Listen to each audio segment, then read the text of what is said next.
mon cas, c'était un conjoint qui avait des enfants et on a eu un enfant ensemble. Dans le fond, j'étais dans le sein, mais on a rajouté un enfant, ce qui est devenu complexe. Ah, ok. Alors, quelles sont les problématiques que tu peux nous donner là, sur ce que vous avez rencontré? J'en ai pas rencontré. Honnêtement, j'ai des beaux enfants. J'en ai pas rencontré.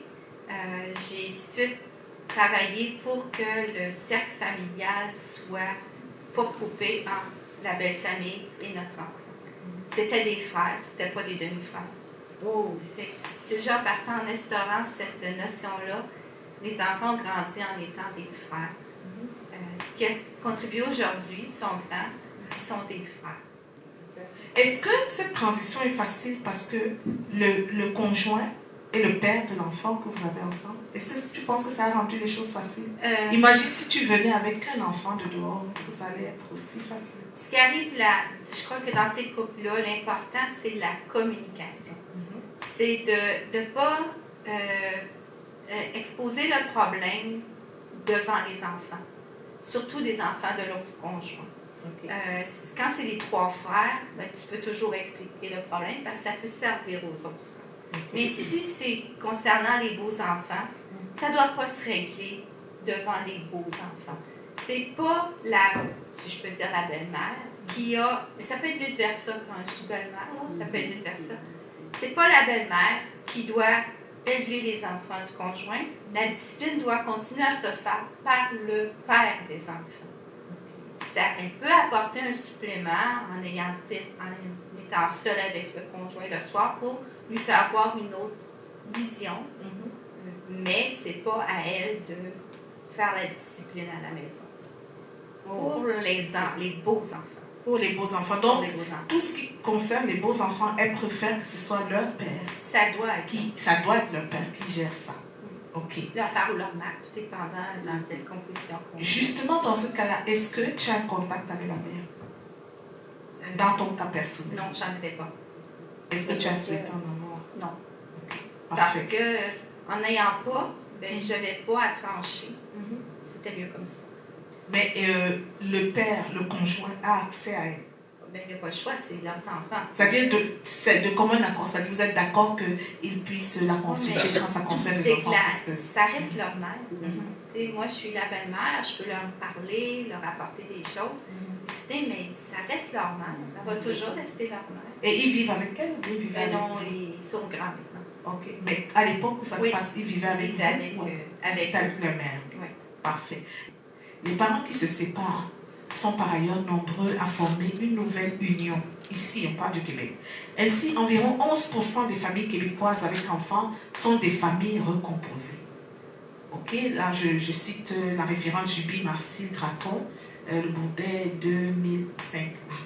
Comment expliques-tu l'expansion des familles recomposées au Québec, si tu peux donner juste ton avis? C'est un avis. Mais, premièrement, le projet d'une famille recomposée, ce n'est pas le projet des enfants. C'est le projet des conjoints en partant. Ce qui fait qu'à ça, il faut préparer les enfants à cette intégration-là, qui est importante pareil parce qu'ils vont vivre dans cette famille. Donc à ce moment-là, ça devient un seul tout, mais avec un certain respect. Parce que ces enfants-là, ils ont droit à un respect. Puis eux, c'est un deuil qu'ils doivent faire de la famille qu'ils avaient cru avoir.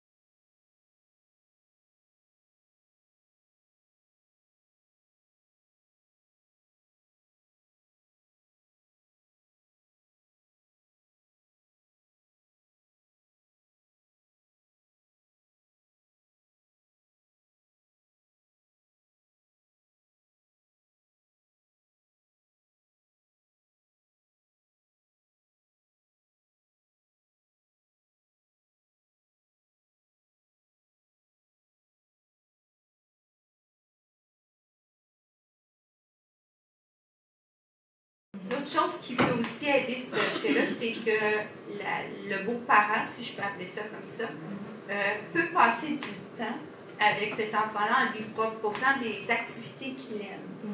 Fait qu'à ce moment-là, lui, il va trouver agréable d'être avec le beau-parent. Puis ça va faciliter aussi l'harmonie dans la maison.